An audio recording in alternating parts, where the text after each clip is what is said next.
네, 지금까지는 정결 규례를 살펴봤고 오늘 레위기 16장은 우리가 보통 알고 있기로 대속죄일 욤 키푸르라고 해서 속죄의 날 이런 의미로 불려집니다. 그래서 1년에 한 번, 딱 1년에 한 번은 이 대속죄일에 속죄를 해야 되는데 지성소를 속하고 그 다음에 성소를 속하고 나와서 번제단을 속하고 이렇게 다 속합니다. 그래서 속죄를 하는 거죠. 속죄를 한다는 것이 우리가 어찌 생각하면 1년에 한 번 대청소를 한다라는 그런 의미? 다시 모든 것들을 다 새롭게 해서 모든 걸 새롭게 시작한다라는 그런 의미도 있습니다. 그래서 그걸 1년에 한 번 대속죄를 하게 되는데 이 속죄일이 바로 7월 10일이에요. 7월 10일. 그렇게 딱 정해져 있어요. 7월 1일은 나팔절이라고 해서 이 성경에서 말하는 7월 달을 우리로 생각하면 1월 해 시작으로 봅니다. 7월 1일 날 나팔을 길게 불어서 새해가 시작했다는 걸 알리고, 그리고 그달 10일에는 모든 것을 다 청산한다는 의미, 속죄의 날을 잡아서 모든 걸 다 청산하고 새롭게 시작하는 그런 의미를 갖는 게 바로 이 대속죄일입니다. 속죄의 날이라고 그렇게 말할 수 있고, 그래서 이 처음 시작에는 휘장 안, 지성소 안에 그 속죄소는 법궤의 뚜껑을 말하는 거예요. 뚜껑. 그 뚜껑은 두 천사가 날개를 붙이고 있어서 그 뚜껑을 열 때는 두 천사의 날개를 잡고 이렇게 열 수 있고, 또 그 두 천사가 이렇게 날개를 붙이고 있는 모습은 거기가 꼭 황제나 왕이 앉는 보좌 같은 그런 이미지입니다. 그 자리에 하나님이 앉는 자리에, 그래서 시은좌라고도 그렇게 부르기도 합니다. 근데 그곳에 피를 1년에 한 차례 들고 가서 피를 부음으로써 또 7번 피를 뿌림으로써 속죄를 하게 하는 거예요. 다 모든 걸 하나님 앞에 싹 지우고 간다, 이런 말이죠. 깨끗이 털고 간다. 그러니까 이런 게 어떻게 보면 우리 송구영신 예배에 좀 그런 의미가 있습니다. 송구영신 예배도 우리도 1년 동안 묵은 죄들 다 그날 와서 싹 털고, 또 새로운 한 해를 맞이할 준비를 다 하고, 새로운 해에 또 말씀도 받고 또 기도의 제목도 정해보고 하면서 이제 새로운 마음가짐으로 한 해를 맞듯이 이 속죄일을 통해서 1년을 단위로 했을 때 모든 것들을 다 털고 새롭게 시작한다라는 그런 의미를 갖게 됩니다. 그래서 이때 한번 딱 지성소 안에는 들어갑니다. 그 전에는 지성소 들어갈 일이 없고 다 그 분향단 앞에까지만, 성소에서까지만 들어가게 되는 것이죠. 그런데 1년에 한 번은 바로 이 지성소 안에 들어가게 됩니다. 그래서 지성소 안에 속죄가 이루어지고, 그 다음에 나와서 번제단에서 또 번제단 4뿔에 피를 바르고 또 7번 똑같이 지성소에서 했던 것처럼 피를 뿌림으로써 번제단을 이제 또 속죄를 하는 겁니다. 다시 한번 번제단을 거룩하게 하는 것이죠. 그렇게 모든 것들이 전부 끝난 후에야 이제 백성들이 이 회막 앞에 나올 수가 있었고, 또 제사장들도 그거에 끝난 뒤에 몸을 씻고 옷을 갈아입고 자기 집으로, 진영으로 들어갈 수가 있게 했습니다. 이 속죄는 어떻게 이루어졌냐면, 먼저는 제사장 자신과 자기 집안, 그러니까 이 자기와 자기 집안을 먼저 속죄하고, 그 다음에 그 성소 기물들, 이 모든 것들도 이제 새롭게 속죄를 하는 겁니다. 성소의 모든 기물들, 그리고 온 백성들에 대한 속죄를 하게 되는 거예요. 3가지 차원에서 속죄가 지성소 안에 들어가서부터 시작해서 밖으로 쭉 나오면서 번제단까지 해서 다 속죄를 합니다. 그리고 난 다음에 이제 속죄제를 드리게 돼요. 보통 속죄 제물은 이제 송아지로 드리게 됩니다. 그래서 이 속죄 제물은 기름, 내장에 기름만 불태워서 향기로운 냄새로 하나님 앞에 올려드리고, 이렇게 회막 안에까지 그 피가 들어간 속죄 제물은 반드시 바깥에 갖고 가서 그 모든 것을 태워야 됩니다. 이 번제단에서 태우지를 않아요. 그건 죄이기 때문에 그래요. 죄. 이 죄는 버려야 됩니다. 없애야 돼요. 밖으로 내보내서 없애야 됩니다. 그래서 예수께서도 영문 밖에서 죽으셨다는 게 바로 예루살렘 바깥으로 나가서 그 성 바깥에서 죽임을 당한 거, 어떤 그런 의미가 여기에 있고요. 골고다 언덕에서 죽임을 당하는 의미도 있고, 그 다음에 속죄제를 위해서 염소 2마리를 준비를 하는데, 이것은 이제 온 회중을 위한 죄를 속하기 위한 거예요. 온 회중을 위한 속죄. 자기 자신을 위한 속죄 제물을 드리고 수송아지로, 그리고 염소로 속죄제를 드리는데, 한 염소는 똑같이 속죄 제물로 속죄제로 드려서 똑같이 앞에서 했던 것처럼 기름을 태워 드리고 나머지는 다 태우고, 한 마리 산 염소는 그 머리에다 안수해서 이스라엘 백성의 온 허물과 죄를 다 그에게 안수해서 전가시키고, 그 양을 광야로 데리고 가서 놓아줍니다. 그래서 그 염소를 아사셀 염소라고 그렇게 말합니다. 아사셀의 의미가 분명하지 않기 때문에 번역을 못한 거예요.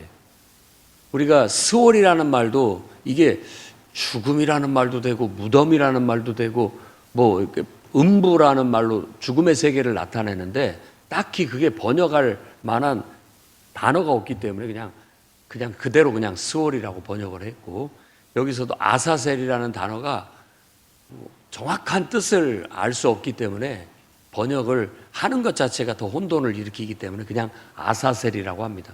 근데 옛날에는 아잘 그리고 셀 이렇게 해가지고 그것이 합쳐져서 아사셀이 됐다. 아잘은 내어 보낸다라는 뜻이고 셀은 염소라는 뜻이어서 내어 보내는 염소다라고 그렇게 맞추기도 했는데, 아사셀의 그 아사 쪽에 단어가 꼭 아잘이라고 보기는 어렵기 때문에, 그리고 또 아사셀이라는 그 아사셀이라고 하는 단어 자체가 광야에 있는 어떤 악귀 이런 걸 나타내는 용어이기도 합니다. 그러니까 어떤 광야에서 보통 우리도 물귀신 하면은 물속에서 사람을 잡아먹는다고 그렇게 얘기를 하잖아요. 그러니까 이 광야에도 그런 어떤 악한 귀신이 있어서 짐승을 잡아먹기도 하고 사람을 잡아먹기도. 그러니까 광야에서 헤매다 죽은 사람들은 다 거기에 홀려 죽었다거나 뭐 이런 어떤 전설 같은 것들이 있어요. 근데 그런 것들을 반영하기도 해서 해석하기도 합니다만은, 원래 이스라엘 백성들은 바로 이 아사셀 양을 내어 보냄으로써 그 양이 이스라엘의 모든 백성들의 죄와 허물을 지고 가서 희생당하는, 광야에는 짐승들도 있고 잡아먹는 짐승들도 있고 또 이렇기 때문에 그냥 그걸 그 자체로 제물로 바치는 거나 똑같은 의미를 갖습니다. 세상에 악한 어떤 것에 그 양을 희생 제물로 바치는 그런 의미가 아사셀 염소예요. 그래서 성경에서는 예수 그리스도가 그와 같은 역할로 우리를 위해서 내어줌이 됐고, 우리를 위해서 대신 죄와 허물을 짊어지고 그 길을 가셨다라고 그렇게 해석을 하고 있는 겁니다. 그렇게 해서 죄는 항상 제거해 버리는 거예요. 다 버려야 되고 태워버리고 내보내버려서 없애야 됩니다. 그 죄는 우리 성도들 안에, 백성 안에 있어야 할 것이 아니고 그건 세상 안에 있어야 될 것이고, 그것은 마귀에게 속한 것이 돼야 됩니다. 그래서 내보내버리는 그런 의미로 상징적으로 백성들의 죄와 허물을 짊어지게 하고 내보내게 한 겁니다. 예수 그리스도는 우리의 죄를 위해서 죽으신 겁니다. 그리고 한 마리 양도 바로 번제로 드려지게 되는 거예요. 그러니까 속죄를 하고 번제를 드리게 됩니다. 번제는 온전한 헌신을 말하는 거예요. 그러니까 모든 죄를 다 하나님 앞에 회개하고 그 다음에는 온전한 헌신을 통해서 이제 다시 원상태로 깨끗하게 복귀가 돼서 회복이 돼서 다시 이제 새롭게 건강한 삶을 하나님 앞에 온전한 삶을 살아간다는 어떤 그런 의식을 담은 것이 이 속죄 일에 행했던 의식입니다. 그래서 우리도 이것의 의미는 오늘날로 한다면 송구영신 예배에 담겨져 있다. 그래서 여러분들도 꼭 송구영신 예배를 통해서 한 해의 모든 묵은 죄는 다 하나님 앞에 회개하고 다 털어버리고 싹 예수 그리스도의 보혈로 씻어내고 다 내려놓고 이제 새로운 헌신의 결단의 기도를 통해서 한 해 하나님과 함께 또 동행하고 하나님 뜻대로 새롭게 시작하는 그런 마음으로 한 해를 시작하는 그런 신앙을 가지시기 바랍니다. 그러면 하나님께서 여러분을 사랑하실 것이고 보호하실 겁니다. 그래서 이스라엘 백성들은 7월 10일이 되면은 스스로를 괴롭게 했다고 합니다.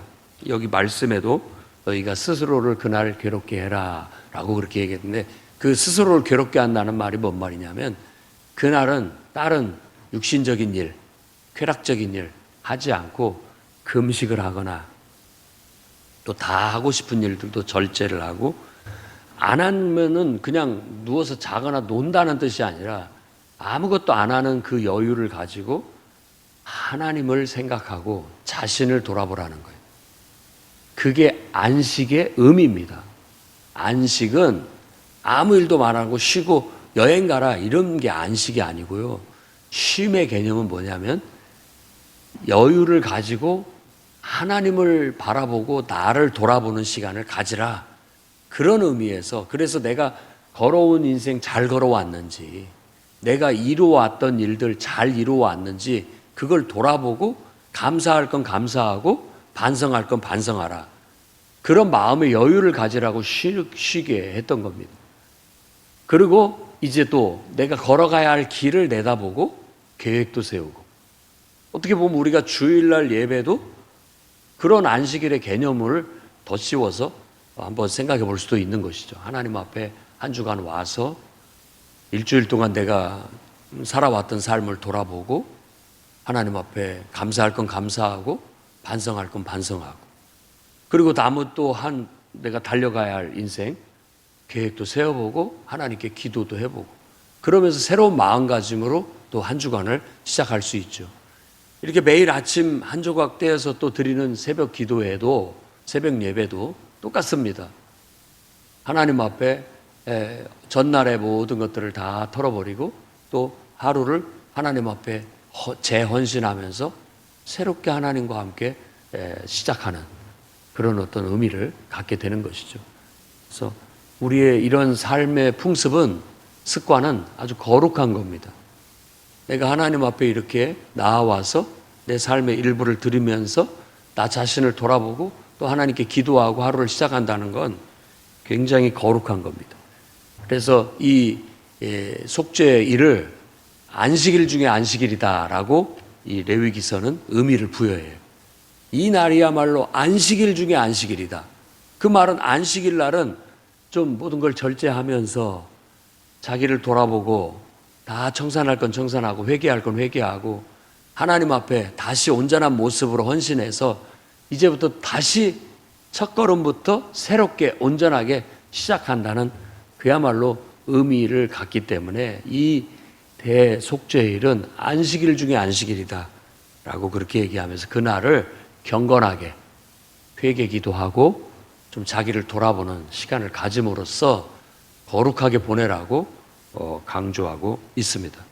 여러분들도 그렇게 주일을 의미를 그렇게 잡고 또 매일 새벽 예배 드리는 이 예배의 의미도 그렇게 잡고 1년 중에 또 송구영신 예배의 의미도 그렇게 잡고 여러분이 살아가게 된다면 하나님이 기뻐하실 거고 여러분의 인생에 막힘없이 하나님의 은혜와 복이 임해서 여러분의 모든 것들이 건강하고 형통하게 될 줄로 믿습니다. 그렇게 하라고 하나님이 이런 예배에 의식을 우리에게 주신 것이니 그걸 통해서 그런 은혜를 막힘없이 다 누리는 성도들이 되시기를 주의 이름으로 축원합니다. 기도하겠습니다. 거룩하신 주님, 하나님과 늘 동행하게 하소서.